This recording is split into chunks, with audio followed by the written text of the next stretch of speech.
Olá, sejam muito bem-vindos de volta aqui com o nosso Diálogos Médicos, um programa da Associação Médico Espírita de São Paulo.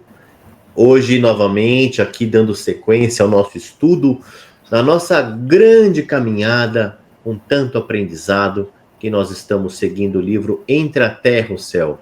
E eu não podia estar mais bem acompanhado do que contando com a presença sempre ilustre das nossas queridas doutora Silvia Bessácola e Emily Munhoz. Como vocês estão? Muito bem, muito feliz de estar aqui. Vamos lá, mais um programa.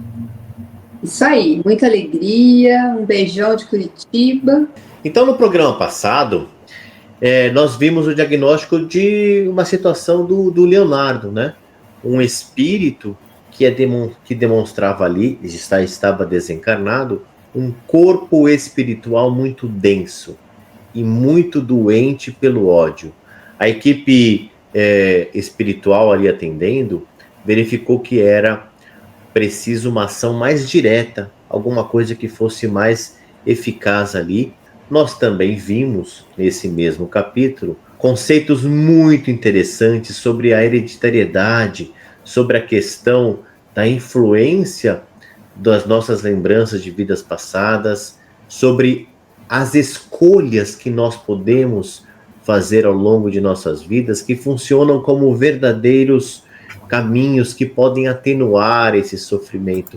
E a gente conversando, a Silvia lembrou de alguns exemplos que nos demonstram que isso acontece na prática, não é, Silvia? Essa atenuação das nossas dificuldades reencarnatórias? A gente tem um caso também dentro do nosso do Schutel, de uma senhora também, que foi uma das fundadoras do centro, que era uma senhora muito boa, que ajudava na creche, que era matriarca, responsável pela família, e ela teve um câncer de pâncreas, que foi certo e fechado o abdômen, porque estava totalmente, ou seja, tinha pouquíssimos dias de vida, e essa senhora também pediu que ela queria sobreviver e continuar no trabalho. E ela sobreviveu por mais de 10 anos. É um milagre da natureza. A gente acompanhou esse tumor, ele evoluiu, estacionou e ela não teve consequências por causa disso, né? Então, modificamos o nosso futuro, né? Talvez se Leonardo tivesse se arrependido, como a Emily tanto faz, compreendido essa situação, e ele mesmo quisesse aceitar essa dor de uma outra forma, ele estaria nessa situação. E é muito interessante a gente ver que isso está tão enraizado, essa situação está tão difícil de ser acessada, de ser resolvida, que a equipe espiritual, ela conclui que era preciso fazer algo a mais. E é neste capítulo 13, que tem como título Análise Mental, que nós vamos ver o que é realmente importante, o que vai ser transformador. A gente pode se perguntar, será que é possível fazer uma cirurgia, e é esse o termo que a gente ouve aqui, que a gente lê aqui no capítulo, para que a gente possa acessar memórias mais profundas, regredindo a um tempo até onde a gente acha lá a raiz do trauma, né? O capítulo, então, começa com eles voltando, depois que teve aquele aprendizado, eles voltando. E aí é importante também lembrarmos o seguinte, eles colocam de maneira muito clara que isso deveria ser feito durante a noite, porque se isso é feito durante o dia, atrapalha as atividades de cada uma dos personagens ali encarnados. Eles voltam na noite seguinte, e o capítulo, então, começa com essa preparação para que aquilo que André Luiz vem chamar para a gente de análise mental. Clarencio usa passes magnéticos, né, em Leonardo, para que ele possa regredir. Ele chega a dizer, Clarencio, que no futuro a cirurgia que a ciência da Terra fará a cirurgia psíquica com a mesma facilidade com que extrai um apêndice inflamado. Que paralelos a gente pode então traçar com essa técnica descrita no livro, com algumas terapias que a gente possa ter hoje, né? Seria com aquilo que nós já falamos, vamos também ver lá na frente, né? com a hipnose ou a terapia de regressão que buscam a causa dos nossos problemas atuais em situações do nosso passado? Então, eu acho, né, Conrado, quando bem realizado com segurança, no momento certo, com bastante prudência, eu acho que essa causa, ela é muito... ela pode vir através dessa técnica, sim, e acaba sendo muito importante, né? Porque você vê, assim, o que é trazido no livro são insights, né? Eles vão lá e, puxa, entendi, foi assim. Quando você consegue trazer um sentido para aquela situação, né? A coisa se encaixa e aí você tem maiores condições de poder elaborar aquilo com uma maior profundidade. Então, eu acho que essa cirurgia seria a ativação de talvez algumas memórias ou algumas sensações ou alguns aspectos da personalidade que estão adormecidos ali e aí você consegue entender. Ou seja, né, se for parar para pensar, são aspectos do inconsciente, por isso que ele até cita Freud, né? Olha que interessante, e eu que essencialmente não sou da área da saúde, é muito fascinante a gente ver nesse capítulo essa fronteira muito próxima da medicina da alma, né? Naquilo que a gente vê, e esse livro aqui é escrito na década de 40, como isso vem avançando. E no meio desse procedimento em que eles estão ali acessando aquela memória de Leonardo, é muito interessante que Hilário, que é o outro espírito que está junto com o André Luiz, o colega dele, menciona Freud, que você falou. E ele menciona Freud dizendo que exatamente Freud mostra para a gente a questão dos sonhos como um produto, né? Como um produto do nosso inconsciente que necessita disso. E é claro que a gente está vendo aqui essa interpretação a partir do mundo espiritual e a partir de uma vivência efetiva do reencontro com o passado desses espíritos. Mas o Clarencio, eu acho muito interessante porque ele reconhece o mérito de Freud, o mérito do cientista, né? Mas ele faz uma ponderação que eu achei maravilhosa. Ele diz assim: toda verdade sem amor é como luz estéril e fria, que apenas congela onde clareia. A importância dessa temperatura, né, dessa luz que não clareia, mas congela, porque não tem exatamente esse amor, né? Essa questão dessa necessidade do afeto, da compaixão na relação terapêutica. A técnica pura e fria, por si só, nós temos visto que ela não funciona. É isso que a gente pode entender aqui, gente. Quer dizer, Freud puxou o fio, mostrando para a gente que existem técnicas para se acessar tudo isso, mas é necessário que a gente possa, além de vasculhar, e a Emily falou agora há pouco da terapia de vidas passadas, é importante que a gente possa dar um recurso de acolhimento com amor, porque muitas vezes não há o que se faz, não há possibilidade da pessoa lidar com aquilo, né? É meio que assim, aquela situação de você jogar a bomba no colo das pessoas e sair correndo sem saber o que fazer, né? É nesse sentido que a gente pode imaginar que essa compaixão, esse afeto que Clarencio está se colocando aqui, essa temperatura do amor, pode transformar as relações terapêuticas no mundo ainda para frente, gente? Então, eu acho que é isso mesmo, né? Assim, então, essa cirurgia, ela vai buscar questões que estão no inconsciente, né? Então, Freud, ele trouxe para nós aqui esse conceito, né? Então, olha, existe inconsciente, existem técnicas que podem acessar, e aí a gente pode entender, por exemplo, a terapia de vidas passadas como uma delas. Por quê? Porque as vidas estão no nosso inconsciente. As terapias psicanalíticas e outros tipos de terapias que são muito interessantes também, que acessam as questões do inconsciente. E aí eu vejo que a questão do amor é o amor do possível terapeuta que está acessando ali, acolhendo sem julgamento, com, né, principalmente aquela questão de não ter o julgamento, o acolhimento do humano, e a pessoa que está acessando a memória também acolher com humanidade, com amor quem se foi, né? Poder amar o criminoso que você foi da outra vida. Então, né, eu acho que essa é a grande dificuldade que a gente precisa tentar entender. Você é capaz de amar a sua personalidade anterior que foi criminosa? Você é capaz de olhar para aquela parte e se amar? E se perdoar? E entender que aquele é um adoecimento da tua alma e você está pronto para fazer aquela parte sua crescer, que é uma parte nossa, não é nosso todo, é uma parte nossa, né? Existem várias partes, então aquela parte é uma parte adoecida, você tem condições de ir lá, amá-la e cuidá-la? Então, eu fiquei encantada com essa questão da cirurgia espiritual, né?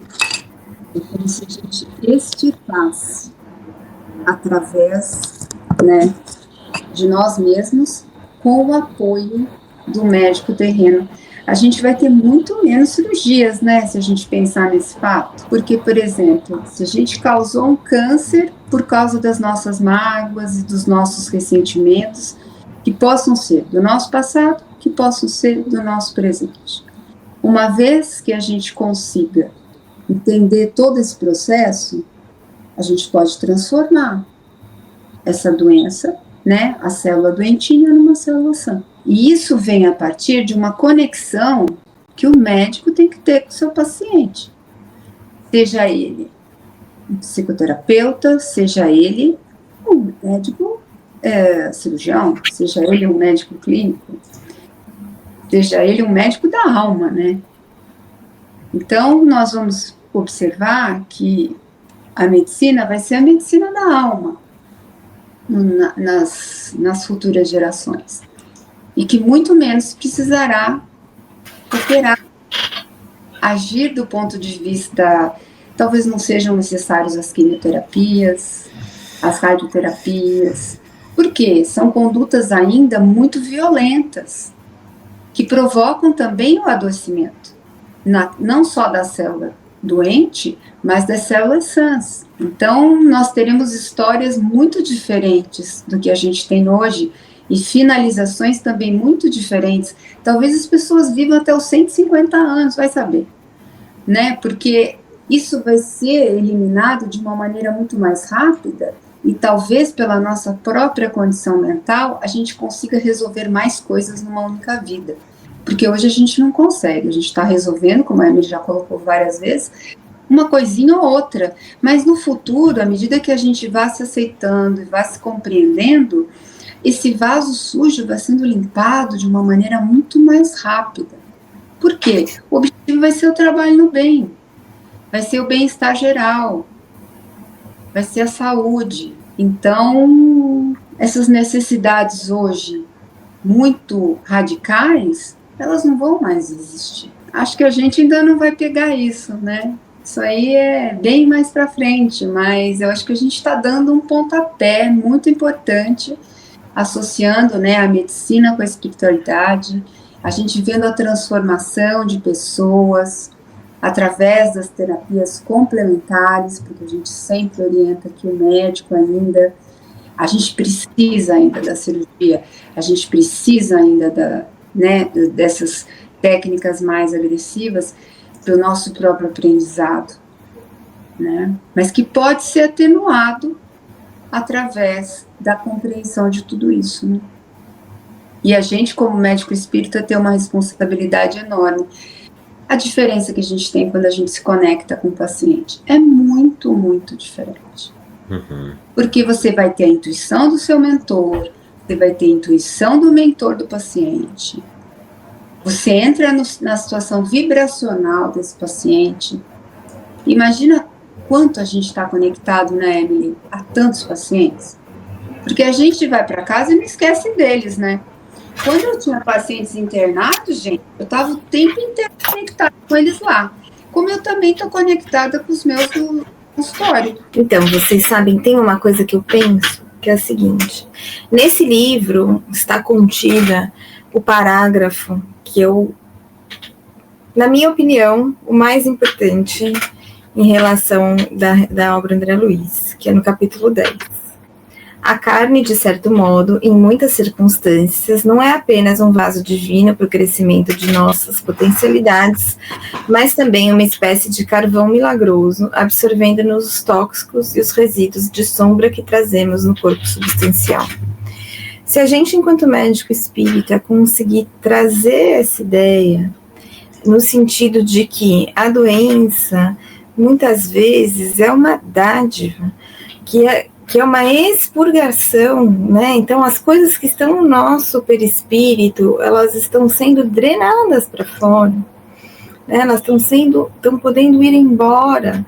Então, se a gente puder trazer essa ideia, que é uma ideia revolucionária, no sentido de trazer a aceitação do quadro e abençoar a doença, né? Então, acolher a doença com amor e falar: Deus, muito obrigada por essa doença, porque é uma forma de eu expurgar coisas que podem estar dentro de mim há milênios, né? Então, um câncer, ele pode ser a oportunidade de eu expurgar aquilo que está dentro da minha alma há muito tempo. Então, se a gente puder trazer essa aceitação e esse acolhimento das nossas dores, das nossas doenças, para os nossos pacientes, eu acho que essa é a base para que isso que você está trazendo, Silvia, possa ser mais difundido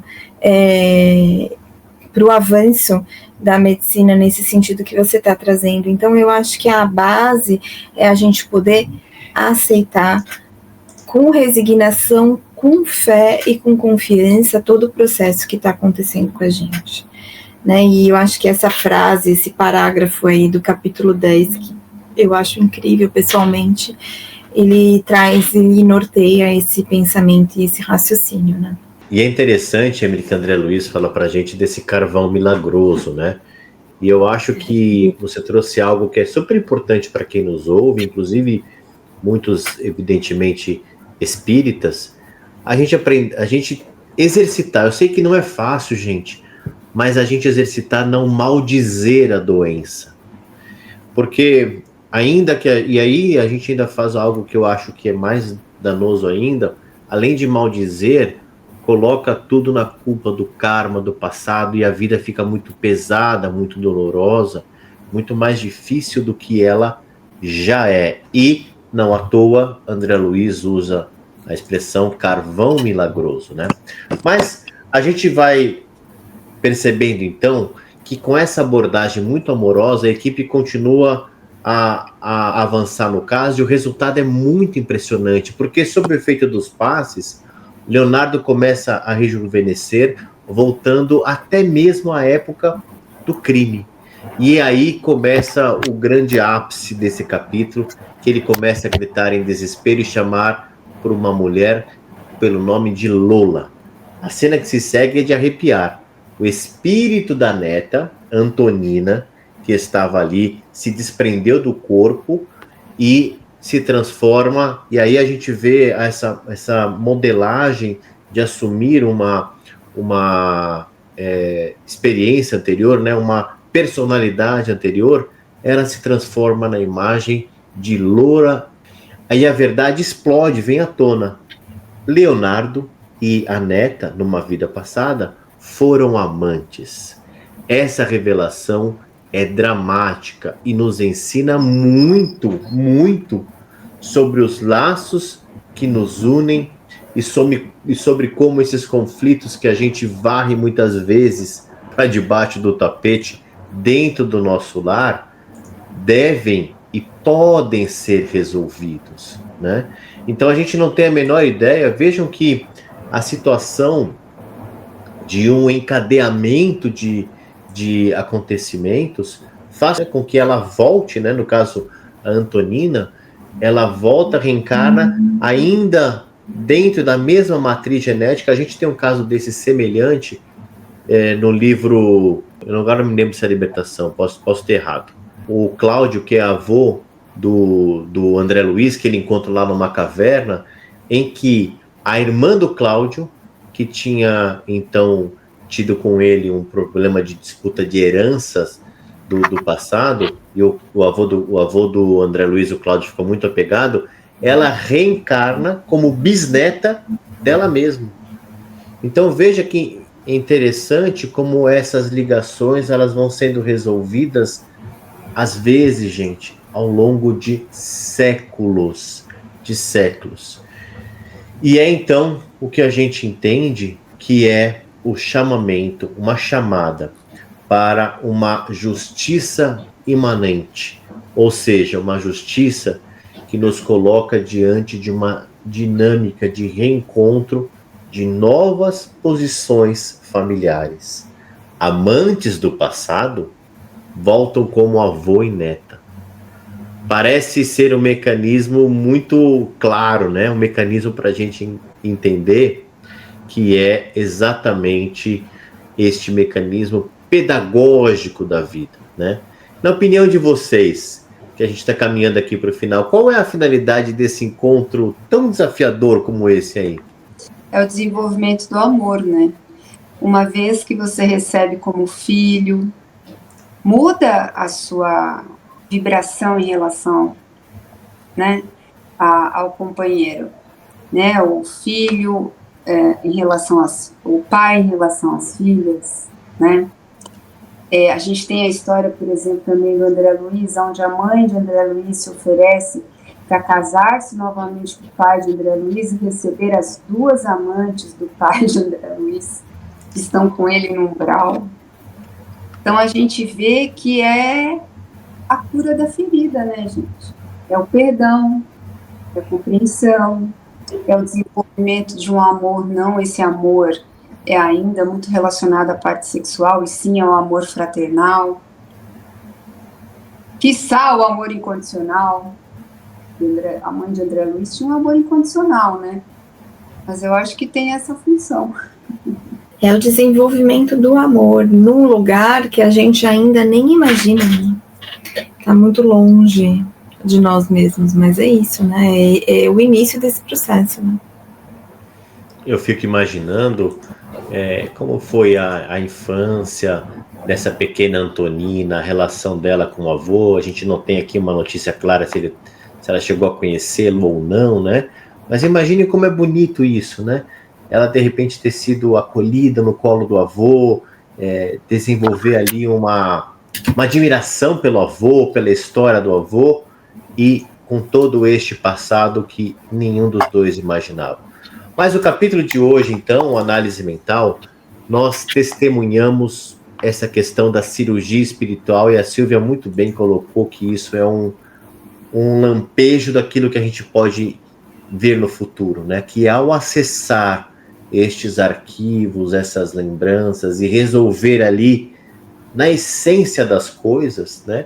Os tratamentos podem alcançar aí novos rumos, né? Porque a gente hoje trata muito mais os sintomas, aquilo que a Emily também muito bem colocou hoje, o adoecimento. A gente está tratando os sintomas daquela célula que precisa ser cuidada, mas sem tratar a essência disso, que muitas vezes está no comportamento, está no pensamento e assim por diante. Nós vimos que a verdade, quando ela vem à tona, ela pode curar, mas ela precisa vir acompanhada do amor, que é quando essa descoberta dessa relação. E o mais chocante, a gente descobre nesse capítulo que os nossos laços do passado são indestrutíveis e que a vida nos reúne muitas vezes de forma inesperada dentro de uma mesma família, dentro do mesmo lar, para que a gente possa resolver as nossas pendências. Eu agradeço a presença da sempre